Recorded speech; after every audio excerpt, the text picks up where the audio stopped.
It is Dr. Vibe here, host and producer, host and co-producer of M&M Explorers, and that is the brainchild of the Men Summit team, led by program lead Lee Rosen. There's also Terry, Michelle, and Steve that are part of the team.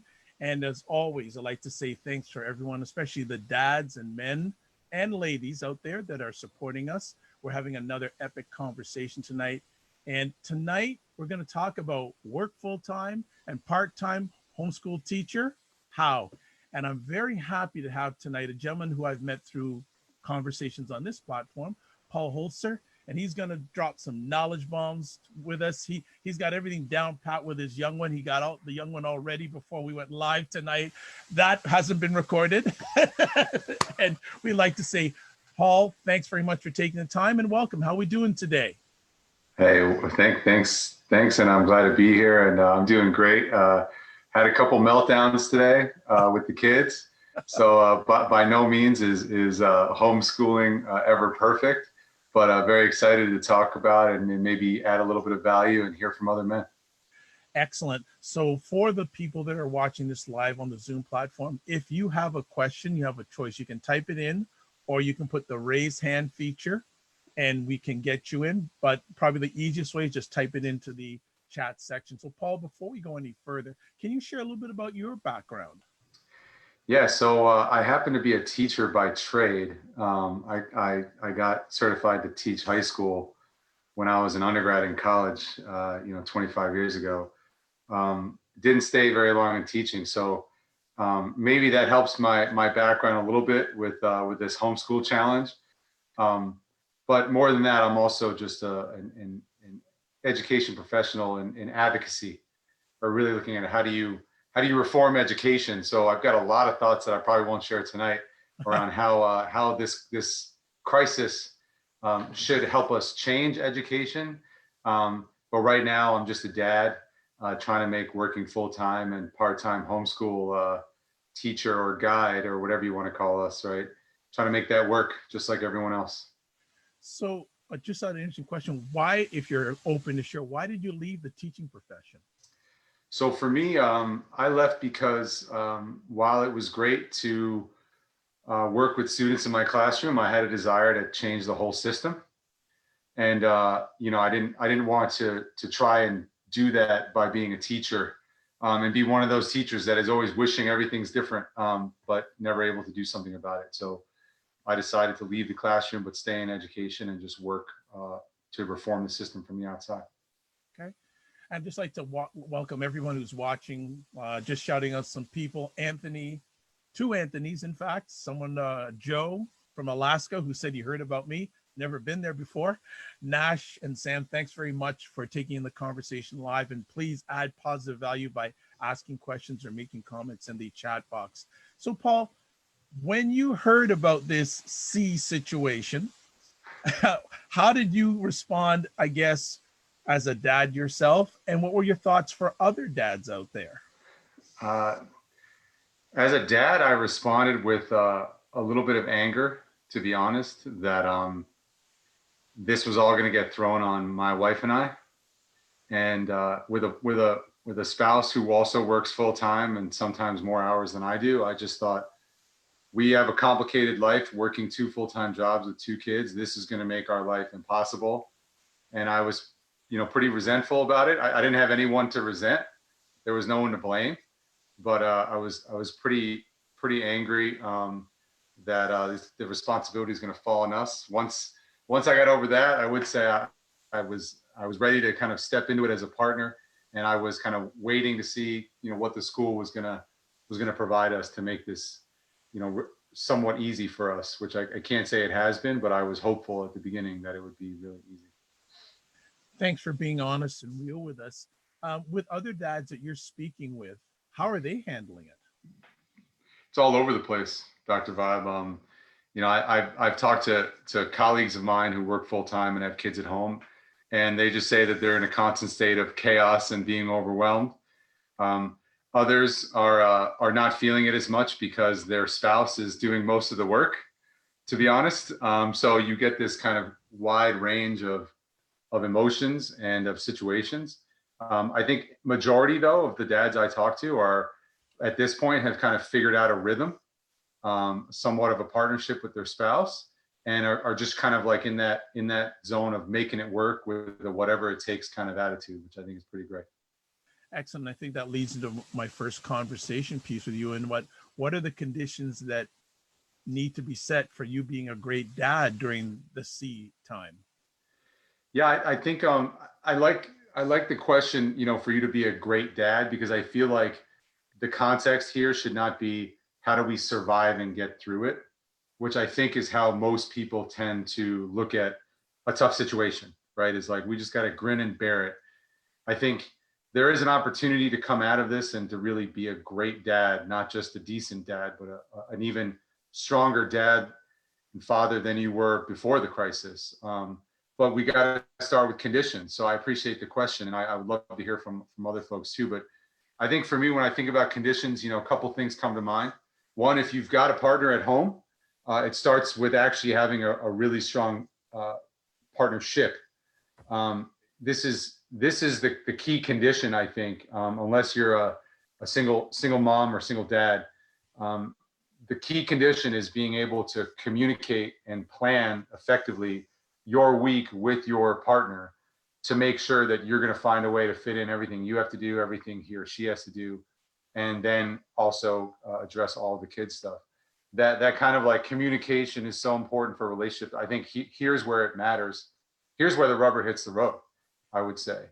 So you've got to be able to plan, and you've got to be able to adapt. And I think that if your partnership is strong enough to do that, where you don't have to be afraid to ask for help, you might end up being a stronger team as a result of this than you were going into it. So I think that's one huge condition. Want to share one more condition? I think so. Being able to get kind of like calm communication time with your kids is key, right? If you pretend that everything is normal, even though it isn't, and you can't sit down with your kids and say, here's what's happening this week, I think you're setting yourself up for chaos, because things will come up in your life, in your spouse's life, in your kid's life, and homework, projects, things that get forgotten. If you can't establish a strong context with your kids that we're a team, let's talk about the week, I think similar to a spouse partnership, when things come up, you're not going to be in the right mindset to adapt. Your kid is not going to be in the right mindset to adapt. And that's where you get the meltdowns or the fights or just the range of emotions that kids are feeling right now. They'll bubble to the surface if you're not able to talk to your kid. And if you haven't established those open lines of communication before things get crazy, you're done for. So I think those are the two big conditions I would say, but I'd love to hear what others think. I want to delve a little bit deeper on what you've just shared with us in the fact that, so say you're a dad and you don't have a strong communication environment with your kids. What are some suggestions you'd like to make for dads and those who love them to change that situation, especially during this time where there's an increased amount of time that they're spending with each other? Yeah, I think it's there's a lot of new experiences that I think dads are experiencing right now with their kids, right? So if you know that your kid doesn't want to talk about school for a certain time of day, like first thing in the morning on Sunday, right? You've got to figure out, okay, when do I broach the topic of school with my son or daughter? Finding the right time, then finding the right way to do that is new for parents. I think parents are used to not really thinking of their kids as partners in learning, and frankly, just saying, hey, it's homework time, do homework, right? Well, the normal routine is completely thrown out the window. So as you're trying to create new routines with all this extra time that your kids have at home, figuring out a way to communicate with your son or daughter is key. So for me, I don't talk to my kid. I don't pretend that I can have a Sunday night planning session with them. They're not an adult. I can't do that. They're not in high school. They're little kids. So what I'll do is I'll find a nice time on the weekend when one of my kids is pretty chill and pretty happy. And I'm gonna say, hey, listen, I want to talk to you about school coming up this week. And they're like, okay. And all of a sudden I'm having a conversation with my kid I've never had before about, hey, it looks like you've got a couple projects this week. Which one are you excited about? Which one do you want to work on Monday and Tuesday? And then I'm saying, okay, I'm gonna write down on Monday that you're gonna work on this. Those kind of conversations I was not having before the Corona apocalypse. And now I find myself having to be really savvy about when do I engage my kid as a partner in their own learning. So I just think it's a new world right now, Dr. Bowen. Excellent. Anthony I is saying so true. He agrees with what you're saying. Thanks very much for that. Another question for you, or another point. I speak with a lot of fathers because I work with fathers here in the Greater Toronto area. And the other day we we're having a conversation, and he has a schedule, like an hourly schedule in regards to the involvement during the day. Good thing, not good thing? What are your thoughts? I think in general, it's a good thing. I mean, giving your kids structure right now matters. They're used to so much structure in school, probably so much that they're bucking it if they're like anything like my kid. But to then go from structure to no structure, especially if your kids are little, is way too much to expect of your kid, from my perspective, to be able to navigate. So just today, I'll keep it real. My 9-year-old, who's been doing really good in this crazy time, just lost it today. Lost it. We allowed him. He had a class that was we thought he had on Tuesdays. They said no, it's now Monday, Wednesday, Thursday, Friday. It's his math class, so he had an extra hour. That hour of free time just took his brain and his disposition of learning, and just made it focus on play. And the rest of the day was a struggle. And so I think that structure matters for kids, and checking checkpoints to make sure that the structure is working, I think, is huge too. Excellent. Good stuff. Another conversation piece I want to ask with you. If the school is still doing the teaching, then what exactly is your job as a dad? And I think this may get some of your personal commentary about the educational system involved. So I'm going to let you at that one. All right, I'll jump in on that. Actually, before you go any further, just want to interrupt. Sure. Sorry for the interruption. If you're watching on Zoom, we've launched some polls for the people who are watching, and we'd love you to respond. And hopefully before the end of the day or end of the conversation, we'll give the results of the poll. So sorry to interrupt, Paul. Go ahead. Oh, that's great. And so, I hear from parents who say, I didn't sign up to be a homeschool teacher. And what I think is interesting about that, right, is, you shouldn't really be the teacher. And I find that some parents are feeling like they are. And what I mean is this, right? So if the school is just kind of assigning some work and your kid doesn't get it, right? The first response as a parent is like, well, now I've got to teach them, right? That's my job. That's what's being thrown on me. And if you're anything like me, you might get a little resentful that the school isn't doing a better job at owning the teaching, because I shouldn't have to teach them. They're still being paid. There's classes, there's homework assignments. And so what I say is your role is not really to be a homeschool teacher, but is to be the guide for your kids' learning right now. And if you think about before, you didn't have to guide them as much. Maybe as a parent, you just dropped them off at school and then you picked them up. And then you opened their folder, and if there was a worksheet, you made sure they did it, and that was it. There wasn't much guiding to be done. But now you actually have to be the guide. And I think for a lot of us, that means that if your kid's struggling, instead of running to become a teacher for that kid, and some parents have to like relearn the way they learn now, right? You can ping the teacher, right? Or if your kid has an email address, say ping your teacher and say, I don't get this. Or go into the class tomorrow and tell the teacher you don't get it. And virtually she'll explain it to you. I mean, we don't have to just take on everything. The teachers are still getting paid. That's still their job. They want to be teaching. They want to be adding that value. So I think the role for you is guide. And I, I think it's also motivator. And I want to break these two things down. I think most Please people do. understand Please motivator, do. right? Yep. But I want to make sure people really explore this idea.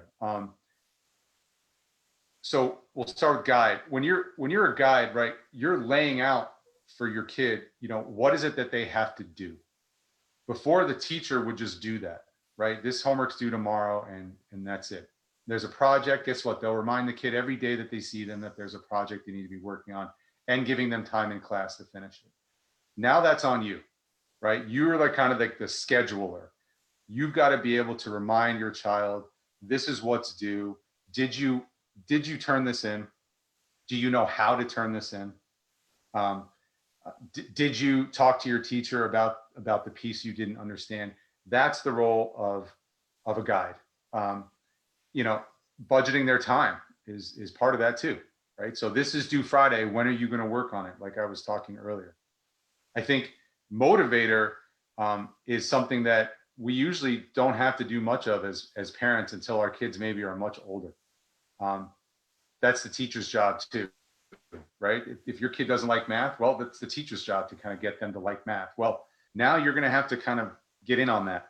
And what I mean by that is that if you can encourage your kid, to practice baseball, you can encourage your kid to practice their math homework. You can set rewards for them. You can encourage the heck out of them. Tell them how psyched you are that they got their homework done when they were supposed to get it done. And you can even like explore what it is that they like about school, and say, this project's pretty open-ended. Why don't you work on that? Why don't you look up baseball statistics for this math homework like my kid got to do? So I think finding ways to motivate your child, applying what you would do maybe outside of academics, like, oh, I've got to find a way to motivate my kid to, brush his teeth better because the dentist said he's got problems, or I've got to find a way to motivate my kids to practice piano. You got to start applying all that stuff to their daily academic experience. And I think the motivator and guide, those are the two roles that I see. Excellent. I love that breakdown. Very, very important and very well. Something can be used ASAP. What about in regard to this world of balancing, as a dad, balancing the workplace commitments? Because the same father that I spoke to another father, and they said that, my workplace totally gets it. They realize that I'm a dad, also an employee. How should fathers speak to the workplace on that? Because if they don't, the workplace may take advantage of them, right? Absolutely. I mean, and if you're in a work environment where they're not positively disposed to the new role that parents have to play at home, then it's going to be a struggle, right? And you're going to have to keep what's happening at home probably as far away from work as possible, which means you better be a great communicator with your spouse and planning your week and your day, as well as with the kids, right? But if you're not in that work environment, I think the best thing you can do is embrace the context of family first and just own it. Just own it. I mean, I had a conference call with someone who has a much more important job than I do, and they were talking about what was happening in their family. They took a break to help their child with something on camera. No huge barriers between professional and personal. It was like embracing the moment of needing to be a father, being proud of it, and coming to work with a family first context. That made me, feel a little bit more like a normal person, and feel a little bit okay about, well, if my kid walks in, it's not the end of the world.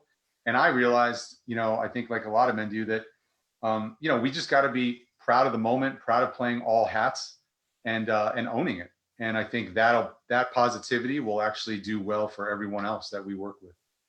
Excellent. So just to update in regards to the polls that we've launched on the Zoom platform, amount of time spent homeschooling, 1/3 of the results, 3 minutes. One says 2 hours, and then 2 say 3 hours. Wow. So interesting. Another poll we have here. for the question, how long should the dad spend homeschooling? Everyone says 2 to 3 hours a day. Is that feasible? If that's feasible, then you've got a pretty flexible job, and kudos to you for making it work. But I think we should all be striving to spend less than that. And I think that the only way that you're going to be able to spend less than that is if you're setting stronger conditions, right? And trying to motivate your kids to be as self-sufficient as possible. Now, obviously, if you've got kindergartners at home, homeschooling might look like just having to do activities with kids who are craving the attention of their parents, right? But if you have kids who are supposed to be in class, checking in on them to make sure they're doing what they're doing, hopefully is just adding up little bits of minutes throughout the day. And that shouldn't add up to 3 hours. But I think it's all about setting the conditions and getting comfortable playing a strong role as guide and motivator, or else you might have to deal with 3 hours of kid stuff and then work 3 hours later into the night, which is rough. How do you, I guess for your experience, how has the education system on a scale of 10 been helpful for you in the homeschooling area? I see you're biting your bottom lip. So 1 to 10. I'll talk about for me, and then I'll say what I've heard elsewhere. Okay. So for me, I give them a 5 or 6. Wow. Yeah. So what are they missing opportunity wise? What would need to happen in your eyes to level that up to like an 8?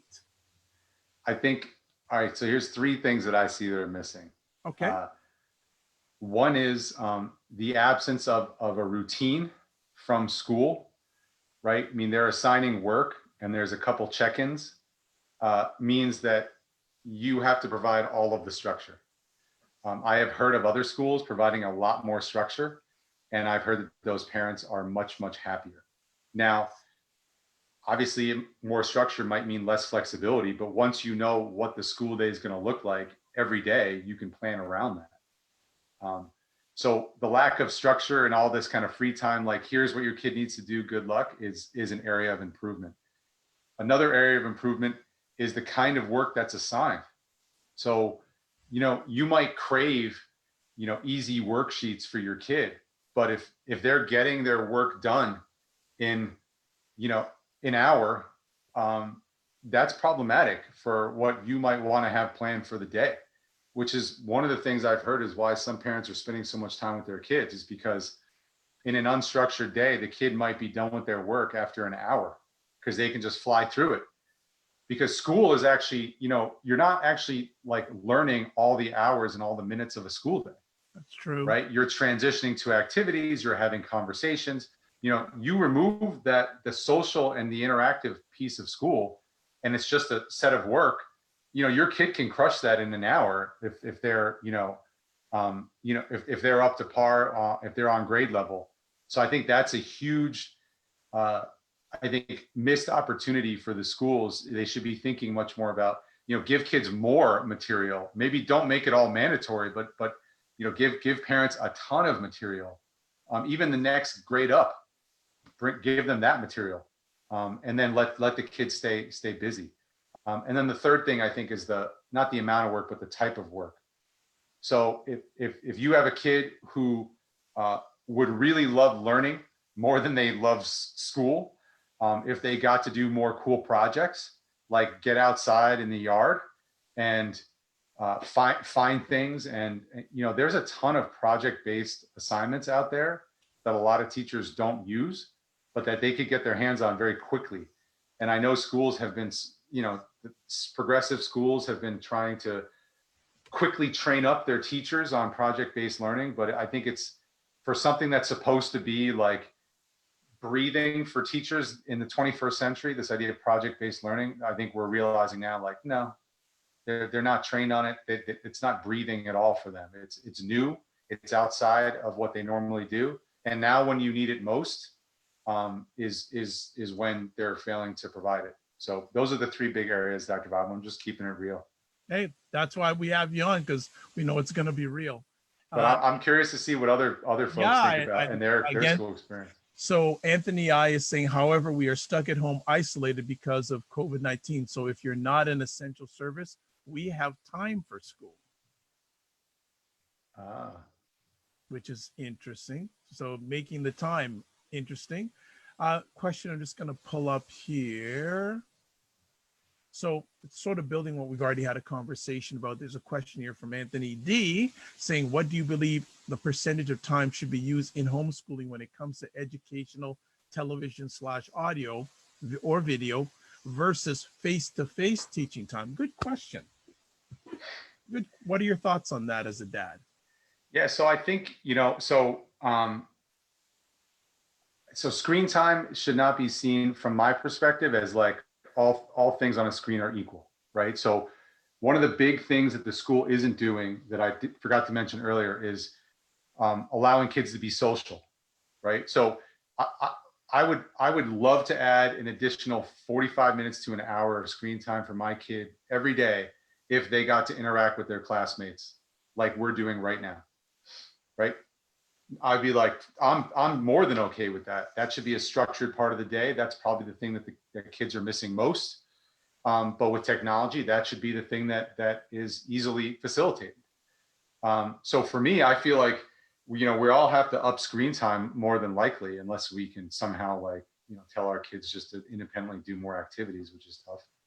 You got to do that too, but you probably need screen time. But I would say more screen time is okay now, but you got to find a way to use it differently. It can't just be TV or video games all day. Okay. I know it's not an easy one because you're not a single father, but what are your thoughts or any suggestions for single fathers that are in this situation? I don't know if you talk to any, but it'd be, well, now Anthony I is a single father. What thoughts or best practices would you share with him? Yeah, I think this is something I wanted to talk about at some point. Good.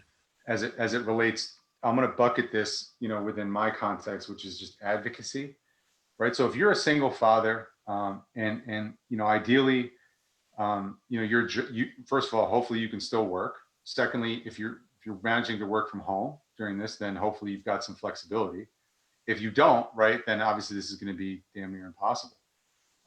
That being said, even with those things, right, you need partnership with your teacher more than ever. And I feel like sometimes the single parents, right, are so good at doing so much on their own that they forget to ask for help when it's there. So think about what your teachers are like their day right now. Yes, they're in professional development. Yes, some of them are doing classes. Yes, some of them are doing one-on-one meetings. Yes, they're doing curriculum development, right? But they have a lot of work, but more flexibility to manage that work now more than ever. This is the time to be asking the teacher to help the single parent schedule the day, provide additional work, additional activities, send as many fun activities home, to mail you packets, right? To tell you what reading books to order, so that you don't have to have your kid in screen time. This is like the best time to get the teacher to act like a real true partner, and really take even more ownership over the academic evolution of your kid. And I feel like that's huge. I think that the toughest thing is when, if you're a single parent, or not even a single parent, if you have special ed needs, this is like the hardest time ever, right? Because that's, if you're in a school that has really strong special ed supports, they're probably not able to get you much support at all, right? So you're going to have to be like a hard ass advocate to try to get the school to give you as much time and guidance with your kid one-on-one in the screen with you, to plan their day. I mean, just as much as possible. And advocacy is where it's at. And unfortunately, I think the special ed population all over the world is being unbelievably shortchanged right now. And it makes me sick to just think about how these kids who need the most help are getting the least right now. Thanks for that. Anthony I also adds, I do very much. My youngest has autism. Wow. Yeah. Yeah. So Anthony, yeah, I mean, it was, it's a challenge, to be the guide and the motivator on a normal pre-COVID-19 week. Now Anthony, it must be really tough. I'm looking forward to hearing more from him. Yeah, absolutely. Anthony, definitely. Please share more if you're comfortable. Love what you contributed. Yeah. So Anthony, if you want to come on, I'd love you to join us. I think that point right there to just Yeah, let's here talk with about us. that. I think our producer is making that happen. Yes, I think he's going to. Well, let's just continue onward because hopefully Anthony will come on if you're more than happy to. We'd love to have you join the conversation. With, do you feel that most dads were engaged, or okay, let me put it in this perspective. Do you think fathers before this situation happened were getting more involved in their children's education? Absolutely. I think, a lot of fathers get a bad rap, but the fathers I know are all very much involved in their child's education.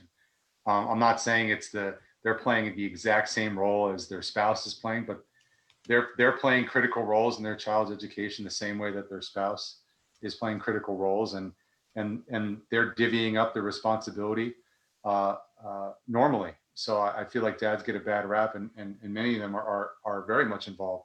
I think what this situation with COVID presents just an incredible opportunity for fathers to get not just more engaged, but engaged in ways that make the most sense for them, right? I mean, if you have a son or daughter and you've never had the opportunity to talk to them about what it is that they really love to learn about most, what an opportunity to have that conversation and then look at their homework and see where you can help them bring out the things that they care about.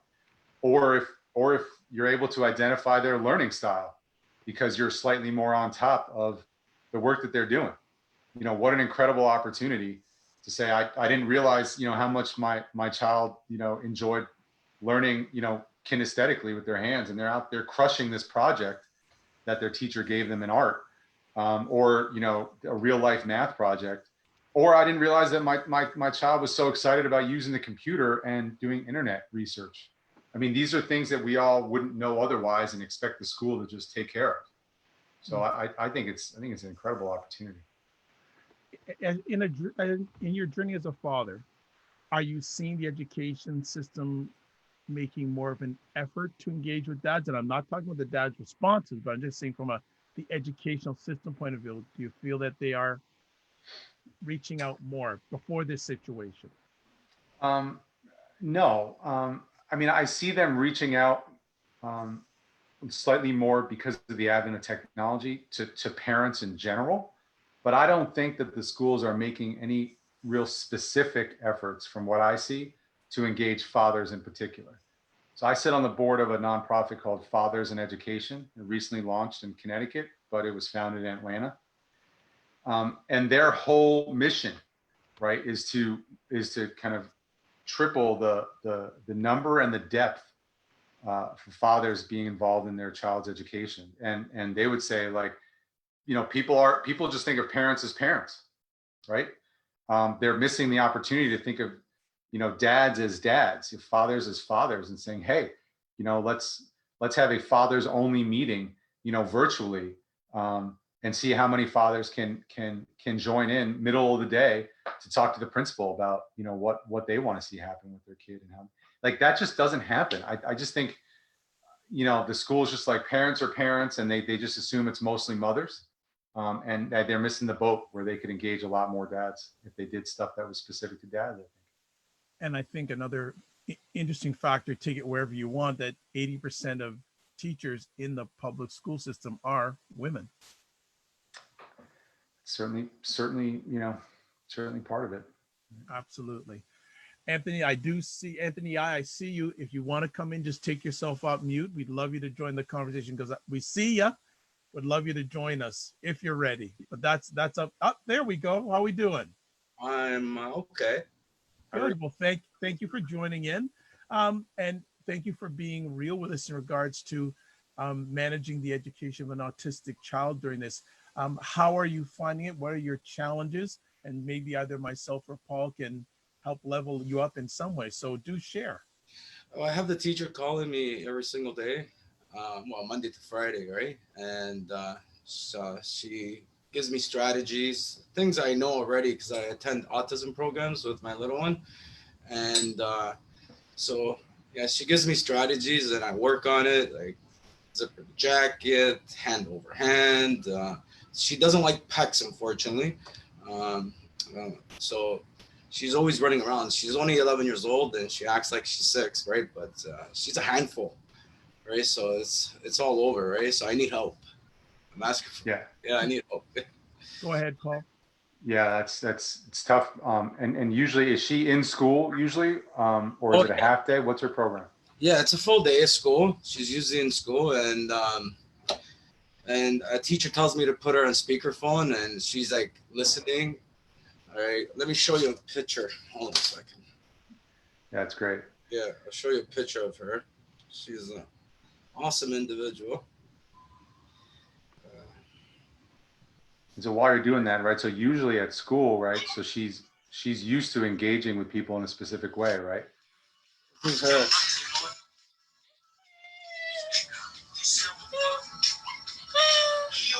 awesome. Yeah, she's a handful. Yeah, she likes this. She likes music very much, and a teacher tells me to put music on. We're teaching her how to say hi. She doesn't talk. All right, so we're going hand movements and all that stuff, right? But she's a tough individual, right? I have like I'm doing like weight what's it called, exercise in my living room in my basement, and for that little child, she picks up one of my 6 pound weights and she grabs it and she starts smiling and she just throws it. I go, no, Cece. Right, so I don't know.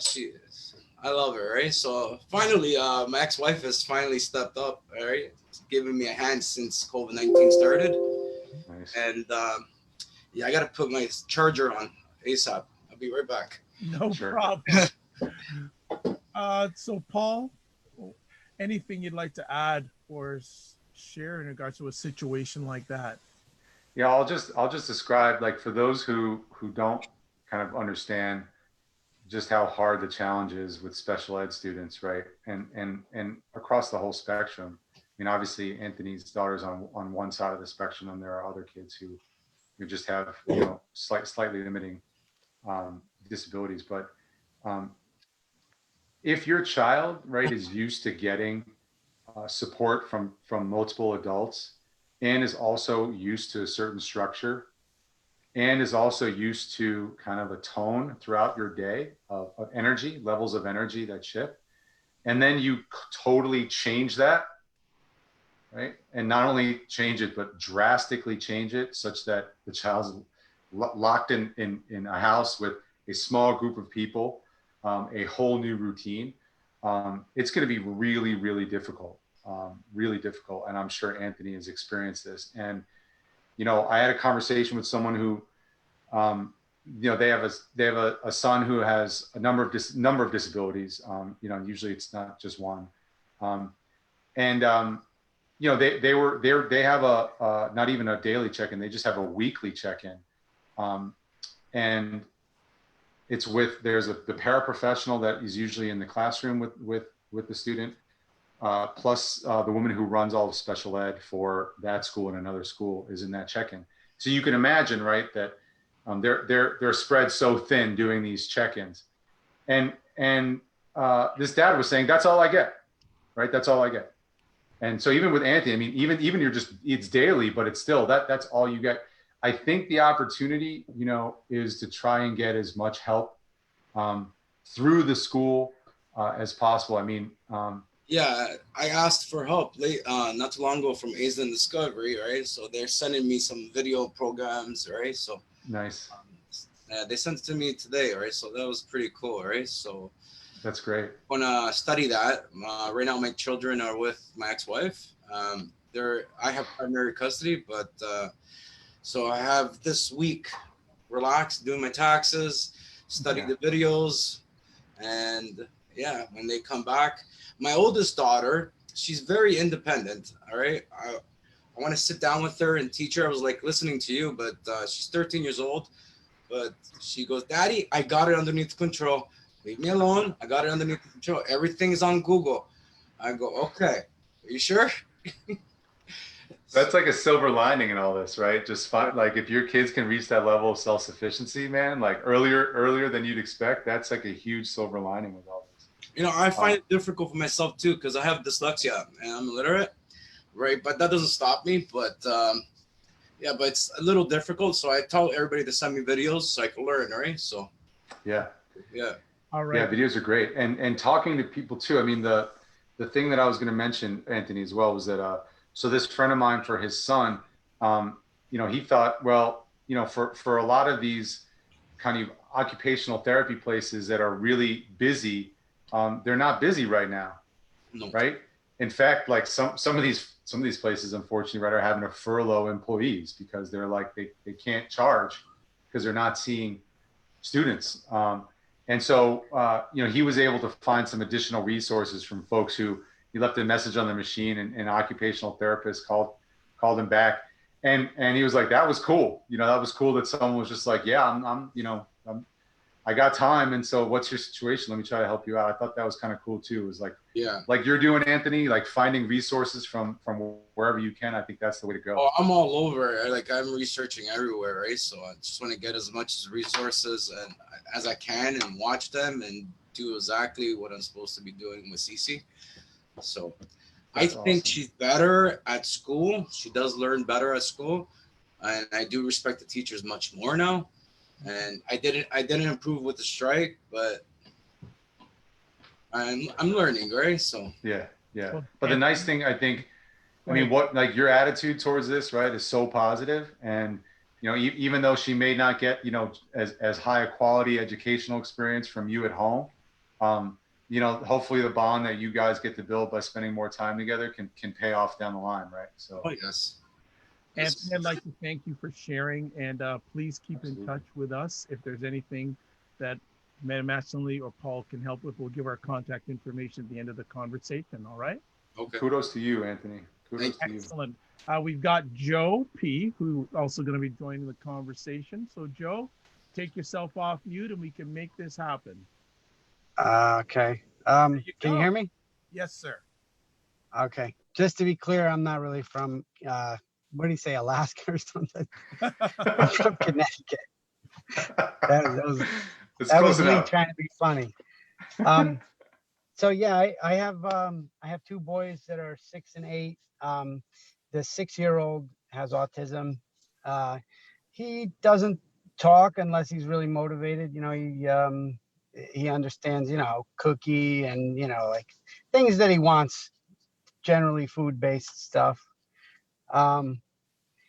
And I mean, as far as how it's going with him, I can certainly relate to a lot of what's being said. I think for him, at least what I see, it seems like he's a little bit more relaxed. And it seems like, you know, giving him his own space, he tends to, you know, you're motivating, you know, the kids. And it's like, I don't know if I figured out how to motivate him, but it seems like if, you know, as long as he's occupied in something that holds his attention, you know, he stims or stimulates, you know, he shakes his hands.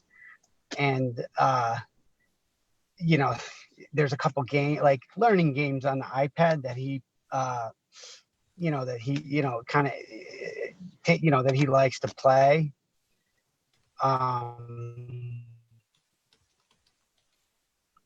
And, you know, as far as my role, my wife kind of handles that stuff. I'm still, you know, per se working. I do heating and air conditioning. So, you know, it's the ball keeps rolling. But, you know, I see my role as more of like, I come in whenever I stop home and, you know, I give her a break. I take the kids, you know, we go for a ride.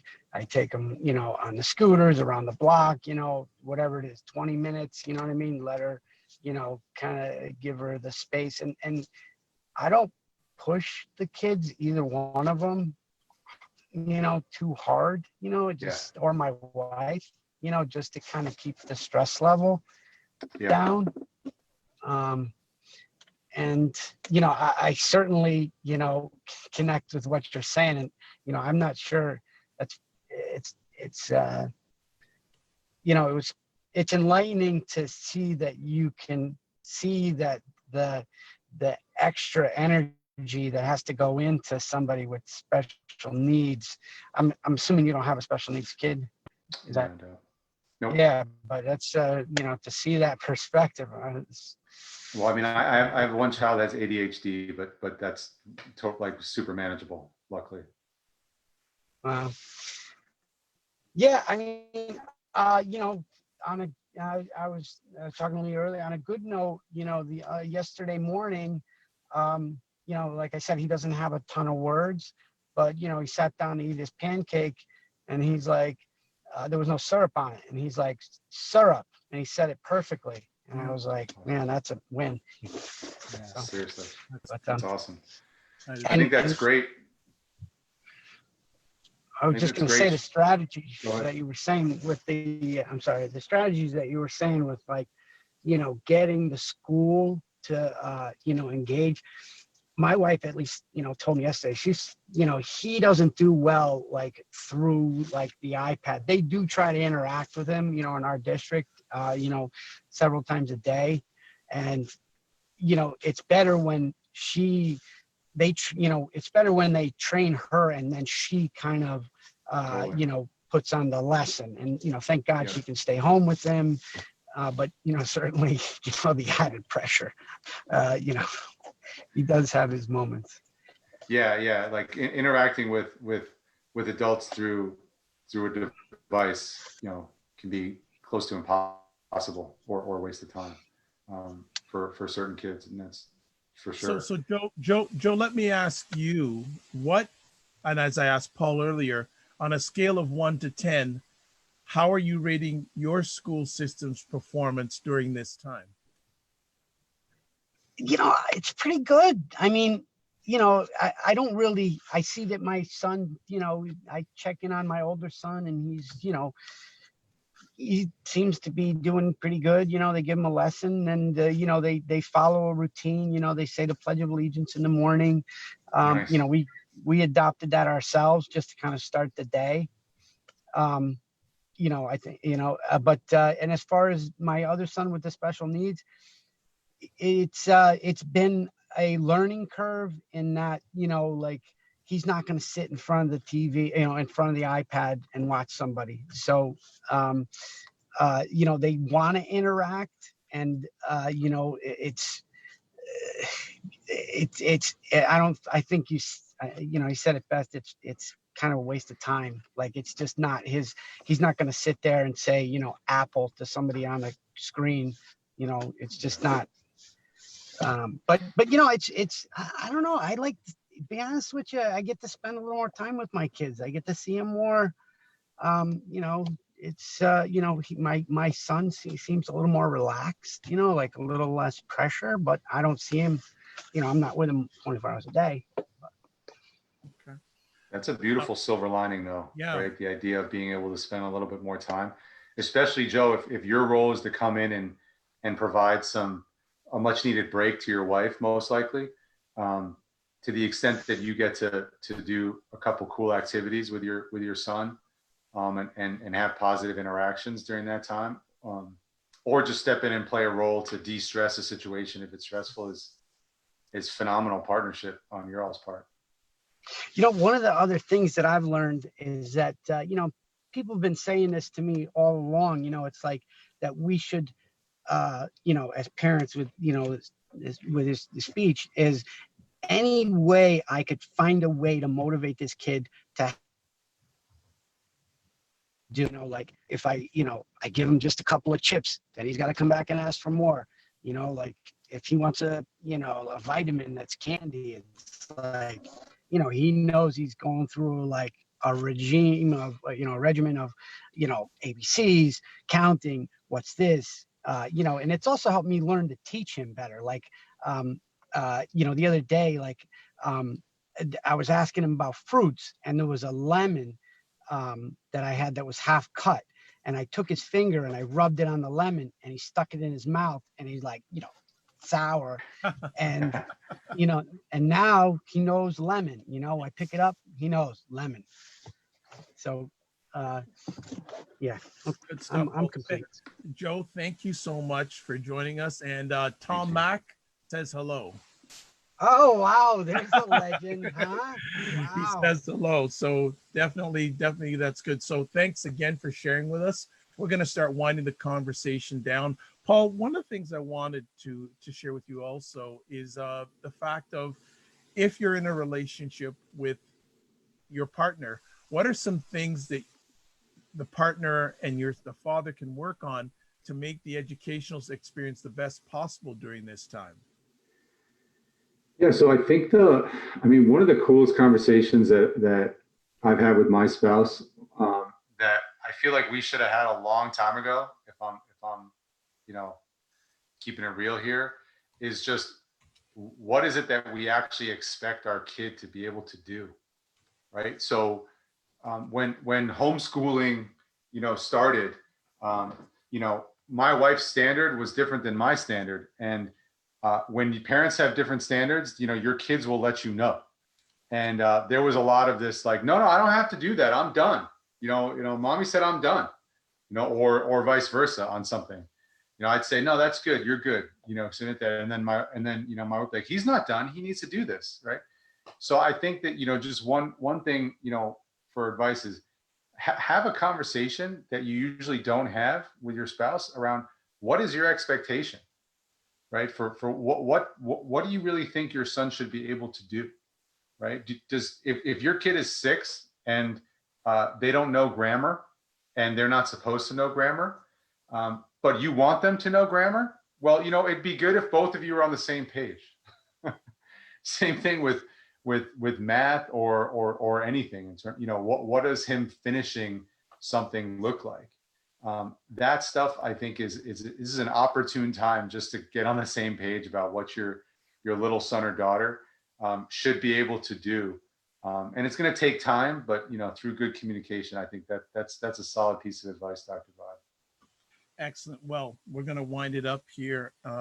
And just like to say, Paul, thank you for taking the time to share with us tonight. It's appreciated. Do you have any final comments? And if people want to get in contact with you, how can they do that? Sure thing. So my email, if you want to, I'll put it in the chat in a second, is just pdholzer at gmail.com. So it's I'll throw it in the chat in a second. But just a final thought is, I think just as Joe was talking about a silver lining and all this, and him getting to spend some more time with his son, and as Anthony was saying about being able to spend a lot more time with his daughter, I think we need to look for the silver linings in all this, right? Let's say this lasts the rest of the school year, as is the case already in some states who've just said, the school year is going to be from home for between now and the end of the year. Let's find some silver linings in this. I challenge all of us, especially those of us as men who've got to balance work and playing this new oversized role in our kids' education's lives. Let's find silver linings, right? Let's see if our kids can be as self-sufficient, as Joe's 8-year-old, in getting their work done and showing up to virtual class on time. Let's find new ways that our kids love to learn. Let's find new ways to reward them and motivate them. And even for you, maybe you can find something about yourself as father that you can be really proud of in all this, and look back on it and be like, man, I'm a better dad now than I would have been had COVID-19 not come up. So I think that's my final thought for everyone. Excellent. Now, Anthony D has a question. So do you, okay, Anthony, we're gonna unmute you, Anthony.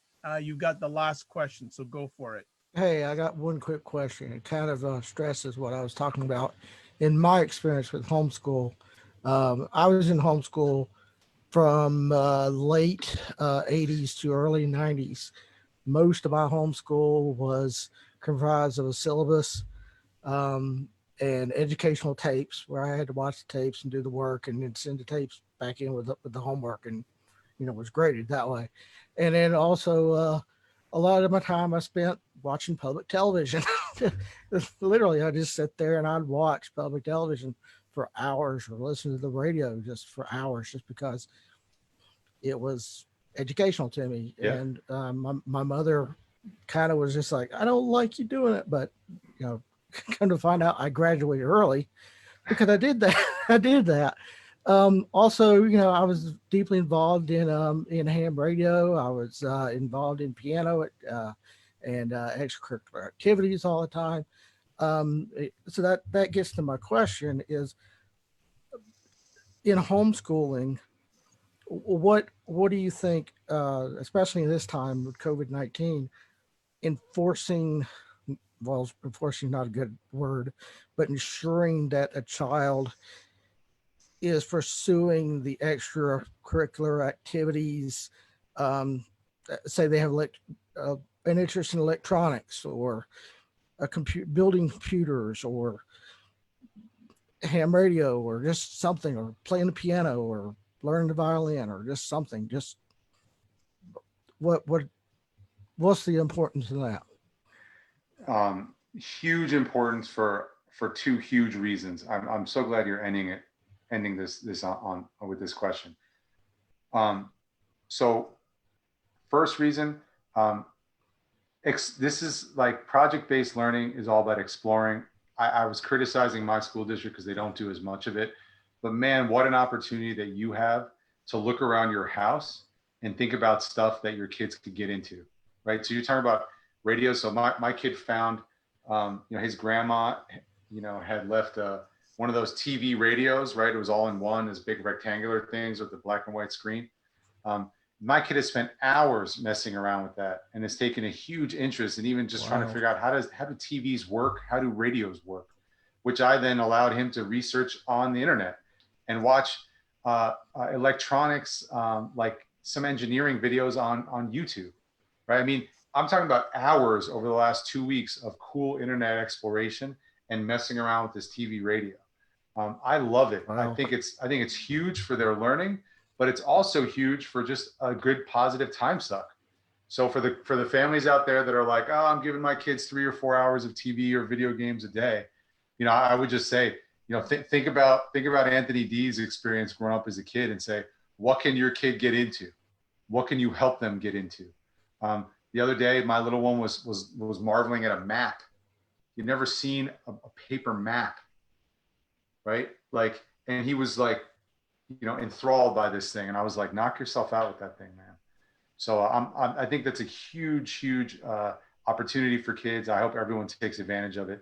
And it's almost like getting back to basics, Anthony D, but great suggestion. Yeah.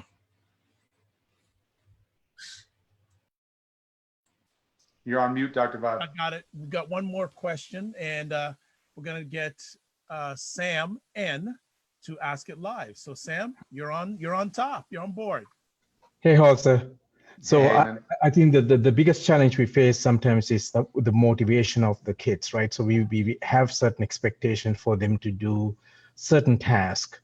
Like we have a job, we tell them, you have a job. Your job is to go to school and learn everything. And this is, try that one for a 6-year-old, right? So how do we balance, I guess, with regards to motivating kids? Number one, what are your thoughts on rewards versus punishment? So, all right, I'm going to grab a piece of paper. Hold on one sec. All right, no problem. Great questions, gentlemen. Great question. This is fantastic.